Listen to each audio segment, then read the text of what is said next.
Hello, my name is Shinobi Yaka.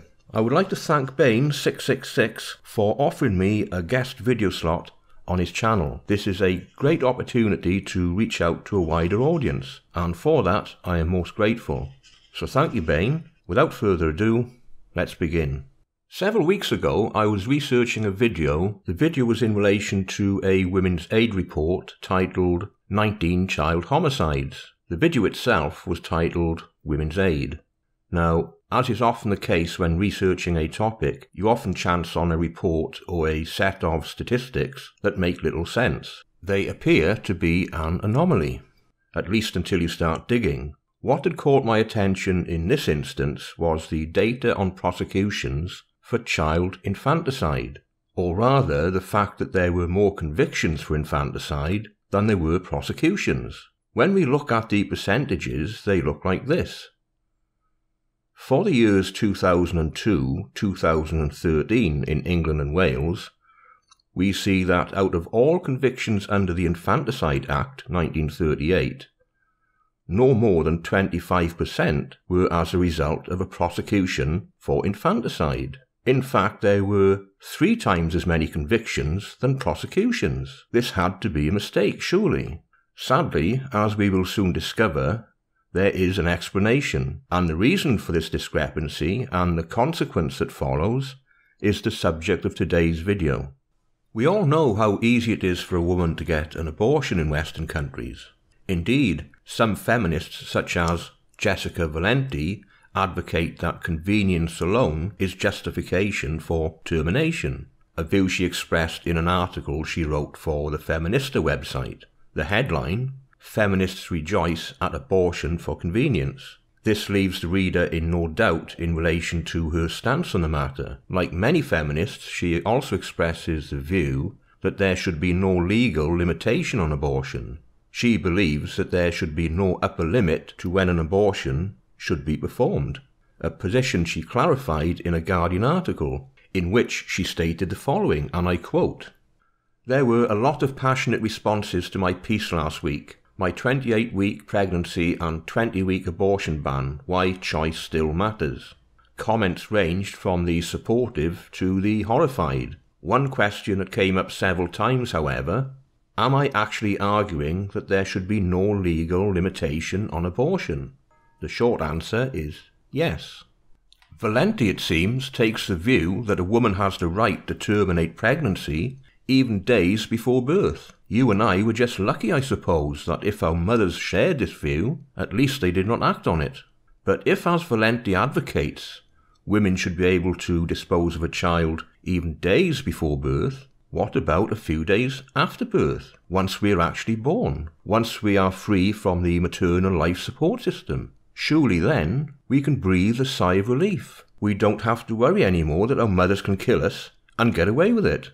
Or do we? Infanticide is defined as the killing of a child under 1 year by its mother. Infanticide is recognized as a crime distinct from murder or manslaughter. Specifically, it seems to permit leniency towards mothers. Women are virtually never given a custodial sentence for infanticide, regardless of brutality. In fact, very few infanticide cases are even brought before the court. And this brings us to that anomaly we looked at earlier. What emerges from the evidence is that women are very rarely charged with infanticide, but rather infanticide is used as a fallback when charges of murder are brought against a mother in relation to infant death. What is significant here is that the prosecuting authorities consider it worthwhile in all such cases of pursuing a charge of murder, and yet the outcome is never a prison sentence, even after a guilty verdict, because the charge is always reduced to that of infanticide if the child is under 1 year old. In the 11-year period 2002-2013 in the UK, no convictions for infanticide resulted in a prison sentence, and when we look at the percentages, the sentences handed down for convictions look like this. Community sentence is 67%. Hospital orders, 17%. Conditional discharge is 8%. Suspended sentences 8%. And of course, custodial sentences, 0. So the most likely outcome for a conviction for infanticide is a community sentence. Some result in hospital orders or suspended sentences. Males, on the other hand, typically receive life sentences for similar crimes.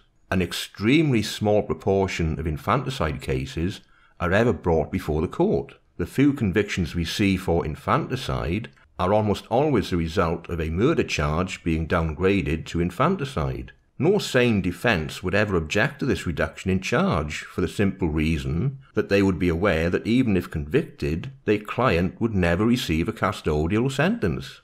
In his 1992 book, No More Sex War, The Failures of Feminism, Sinclair Stevenson wrote, and I quote, "Most of those babies are murdered by their mothers, many of them beaten to death. The crime is not counted as murder. It exists in the separate category of infanticide. The perpetrators are accorded special treatment in the courts and are most unlikely to be sentenced to any long-term detention." David Thomas, in his 1993 book, Not Guilty in Defence of the Modern Man, drew attention to the curious way in which the criminal justice system in the UK treats infanticide, and I quote, "In the period 1980 to 1990, 293 children less than 1 year old were victims of homicide in Britain, yet only 42 suspects were charged with homicide, infanticide in the same period. And as we have discovered, mothers charged with homicide inevitably have that charge reduced to that of infanticide at trial. In the years 1989-90, the discrepancy was even more marked. There were 50 child victims, but only 1 suspect was brought to court. This observation implies that the overwhelming majority of the killing of children under 1 year are infanticides, i.e., they are committed by mothers. This is because the perpetrator will almost always be known in the case of a baby killing, and male perpetrators will be prosecuted virtually every time. It turns out that infanticide, a crime that can only be perpetrated by women, is treated by the courts and society as little more than postnatal abortion. The mother can get away with it almost as easily as with the more conventional procedure. This is extremely concerning, even though it involves the taking of a life, and most reasonable people would have to conclude that it is a particularly brutal and by definition fatal form of child abuse. Yet our legal system treats it as a trivial matter. The question that most reasonable people might be asking at this point is why? Well, we end our adventure together at this point. I hope you found something informative in this video. Once again, I'd like to thank Bain for giving me the opportunity to occupy a guest slot on his channel. And if you enjoyed this content, pop along and subscribe to my channel. I look forward to seeing you next time. Thank you for watching.